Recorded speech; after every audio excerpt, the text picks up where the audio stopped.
प्यारे दोस्तों, एक दफा का जिक्र है कि एक शहजादी थी जिसका नाम पोपी था। वो एक जजीरे पर रहती थी जहाँ के तमाम लोग बहुत गरीब थे। शहजादी एक महल में रहती थी और अच्छे खाने, खिलौने और कपड़ों के साथ ऐशो और आराम की जिंदगी गुजार रही थी। एक दिन एक बूढ़ा आदमी उसके पास खाना मांगने के लिए आया। वो बहुत भूखा था, लेकिन शहजादी ने उसे छेड़ा, बुरा भला कहा और उसके ऊपर चिल्लाई और उसे खाना दिए बगैर ही बाहर से रुखसत कर दिया।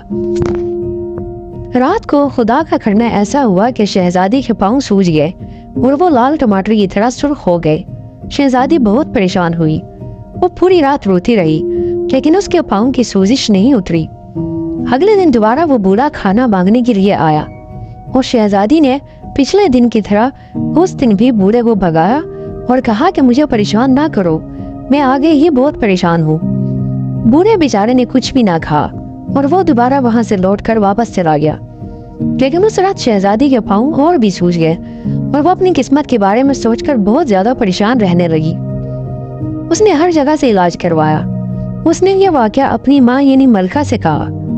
बेटी की हालत देखकर वो बहुत परेशान हुई और उसने पूरी सल्तनत में ऐलान करवाया कि शहजादी के पांव के लिए कोई मुआलिज तलाश किया जाए। अंत तक कोशिशों के बावजूद भी शहजादी का पांव ठीक ना हुआ। एक दिन एक चुड़ैल उस सल्तनत में आई।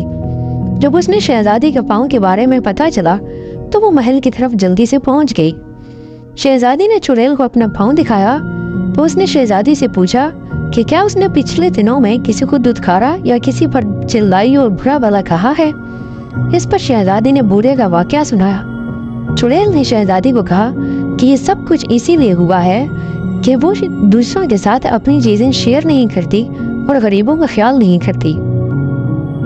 इसके बाद शहजादी अपने अमाल के बारे में गहराई से सोचने लगी और इसे गलती का एहसास हुआ। उसने पूरी सल्तनत में ऐलान करवाया कि उस बूढ़े को तलाश किया जाए। जब वो बूढ़ा मिला तो शहजादी ने उनसे माफी मांगी और उसके बाद उसने अपनी चीजें गरीबों में बांटना शुरू कर दी। जब सल्तनत की दौलत गरीब लोगों तक पहुंचने लगी तो सब लोग अब गरीब नहीं रहे और सारी सल्तनत के लोग खुशी से इकट्ठे रहने लगे। प्यारे दोस्तों, इसीलिए आपको भी अपनी चीजें दूसरों के साथ शेयर करनी चाहिए, गरीबों की मदद करनी चाहिए और बिला वजह किसी गरीब पर चिल्लाना नहीं चाहिए। उम्मीद करते हैं आपको हमारी आज की कहानी पसंद आई होगी। अगर आपको हमारी कहानी पसंद आई है तो इस कहानी को लाइक करें और अपने दोस्तों के साथ शेयर जरूर करें। और इस तरह की मजीद प्यारी और अच्छी कहानियाँ सुनने के लिए हमारे चैनल को सब्सक्राइब करें और बेल आइकन के निशान पर क्लिक करें ताकि हमारे चैनल पर हर नई आने वाली वीडियो के बारे में आपको बर वक्त इत्तला मौसूल हो सके। मिलते हैं एक और नई कहानी के साथ। अपना ख्याल रखिए। अल्लाह हाफिज।